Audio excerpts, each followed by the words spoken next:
Hello, this is Mrs. Like.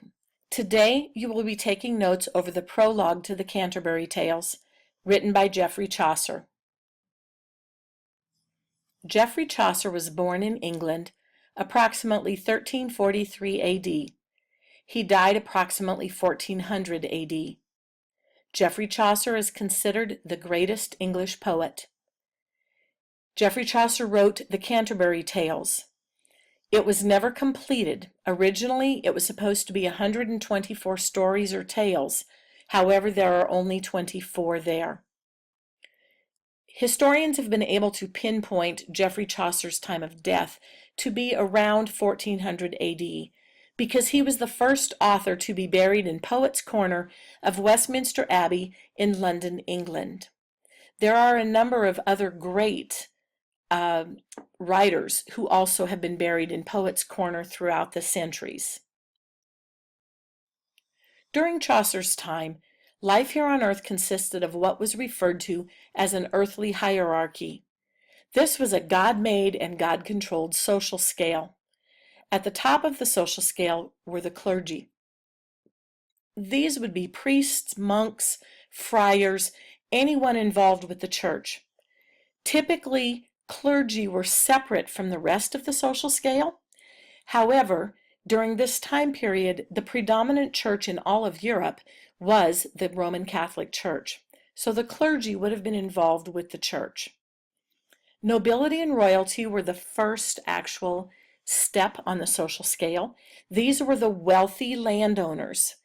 The nobility owned all of the land and had possession of most of the money in Europe.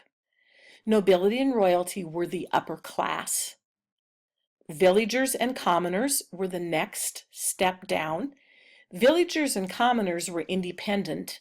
They weren't owned by anyone, but they were not wealthy by any means. Typically, villagers and commoners sold goods or perhaps provided services. Inns, hotels, restaurants, food business, those kinds of things. Villagers and commoners typically were the only ones to live in town. The bottom of the social scale were serfs and peasants. Serfs and peasants were actually owned by the royalty and nobility. They went with the land.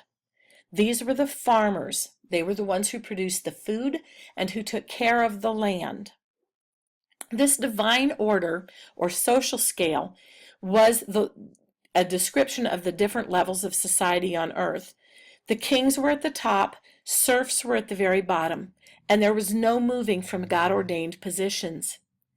If you recall when Prince William in England got married to Kate Middleton, that event was a huge social event of the year because Kate Middleton was a commoner. Typically, when someone of royalty gets married, even today, they marry someone who is of their own social standing. If you went back to when Prince Charles and Princess Diana got married, she was a duchess. She had ancestry to connect her to royalty. So the idea of this earthly hierarchy is still in play to some extent in Europe, especially in England. However, it is not part of the social scale here in the United States. You will be reading the prologue to the Canterbury Tales, and you're going to be meeting characters who are going to be going on a pilgrimage. These particular characters have met in a village named Southwark at a hostelry or an inn, a hotel, if you would, called the Tabard. The date that they are leaving is April 11th in 1387, and they will be going to Canterbury Cathedral to visit St. Thomas A. Becket's tomb. These details are given very clearly in Chaucer's descriptions in the prologue. St. Thomas A. Becket was martyred in the church because he said that the king did not have authority. It was King Henry VII at the time who was angry and decided that he believed it would be better if St. Thomas A. Becket were dead. He said so in front of some of his knights or his courtiers, and as a result they went to the church, and there in Canterbury Cathedral, in the church, they murdered St. Thomas A. Becket. He was martyred, in other words, killed for what he believed in 1170 AD. On this trip, there will be 29 pilgrims, and they will be traveling a distance of about 60 miles. As they are traveling the distance, it's going to take them about 4 or 5 days going each direction, and as they are making this journey, they are each to be telling stories to help pass the time.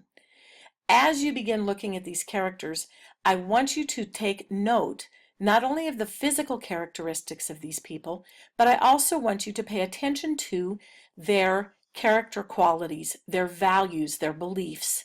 What kind of people were they, and how do they compare to people today? We are going to be looking at some negative character qualities called the 7 deadly sins. The 7 deadly sins during Chaucer's time period were 7 character qualities that were sure to result in terrible life ending, that they were ungodly characteristics and they were considered to be evil or negative character qualities. Now you'll notice on this slide there are a number of characters who are Disney characters. In fact, they're all Disney characters, and they're villains.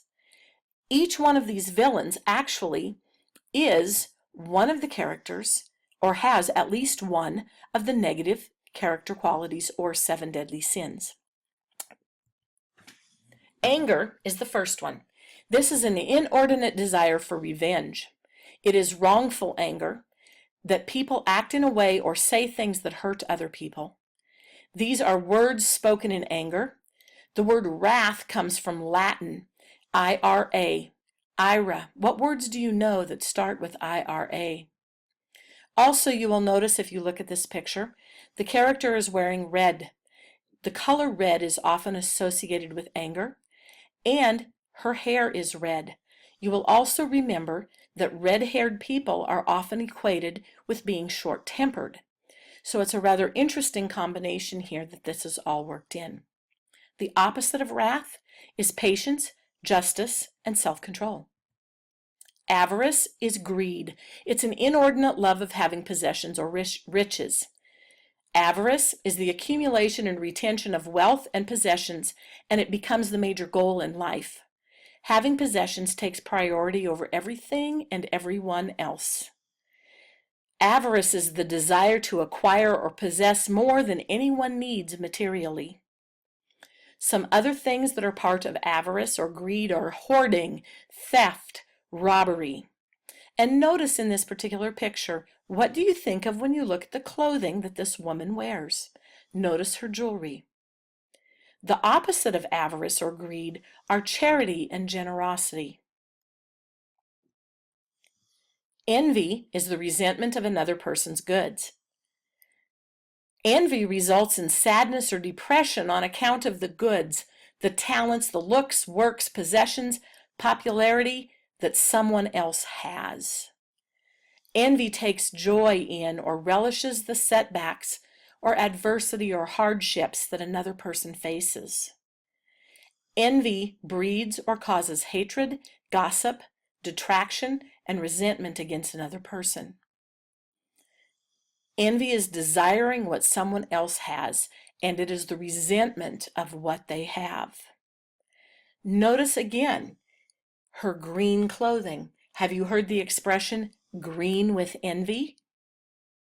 The opposite of envy is humility and kindness. Gluttony is an inordinate desire for food or drink. Gluttony is overindulgence and overconsumption of anything to the point of waste. Wasting food is also gluttony, taking something, not eating it, and throwing it away in the trash, which truthfully, that is very typical of our American fast food dining out society. Think about the amount of food that goes into the garbage every day at restaurants. Gluttony is a form of selfishness. I also want you to take note of what this particular character is wearing and what colors are used. Reds and pinks indicating passion here. And gluttony is a passion for the appetites or passion. You'll also notice that this character is a little bit heavier, or more plump than our other characters were. The opposite of gluttony is temperance, restraint, moderation, or abstinence of the appetites or passion. And you will remember that temperance was used when we talked about the temperance of alcohol in the United States. Temperance was done when there was prohibition. It was the idea of controlling or showing self-control, restraint, moderation. Lust is the next one. Lust is an inordinate desire or need. Lust focuses on personal gratification. It is fleeting. It only lasts a short time. It views other people as merely bodies, not as persons. It is having intense desire or need for personal pleasure. Lust is a love of pleasure, delight, craving, enthusiasm. The opposite of lust is chastity, purity, and restraint in conduct, intention, and expression. It's having personal integrity. Again, you'll notice that this character is dressed in red. And again, it's the idea of this passion that is there. Intention is what we think or intend to do. Pride is an inordinate desire for one's own excellence. Pride believes that oneself is essentially better than others. It's the desire to manifest one's own excellence and to receive praise. Receiving praise or doing something to receive praise is called vainglory. Pride is someone who performs for praise and recognition. Today we would call this an ego trip. Pride results in being hard-hearted and blind to the needs of those less fortunate. And pride actually has an opposite. It's being humble, not proud or arrogant. It's insignificant. St. John Vianney said, quote, "Pride makes us hate our equals because they are our equals, hate our inferiors from the fear that they may equal us, and hate our superiors because they are above us," end quote. Interesting commentary. And again, notice the purple. Purple is a sign of royalty, also of being someone perhaps of status in the community. Sloth is laziness. Sloth causes man to neglect his duties. Sloth is defined as laziness, procrastination, idleness, indifference, and nonchalance. And notice that this character is blowing bubbles as though nothing really matters. Sloth is a failure to do what one should do. It's a failure to utilize one's gifts and talents. It is good people failing to act and being indifferent to character betterment. In other words, trying to become a better person. Sloth leads to the corruption of the person who is indulging in it. The opposite of sloth is diligence.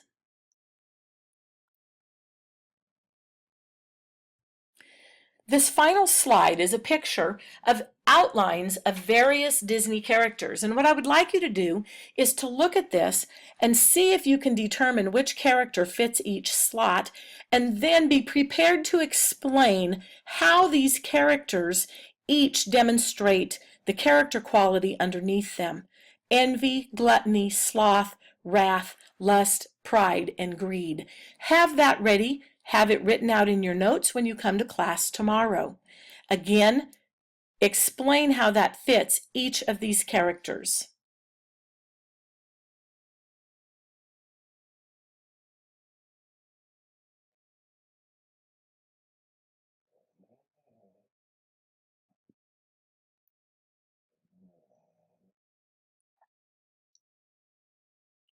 Thank you.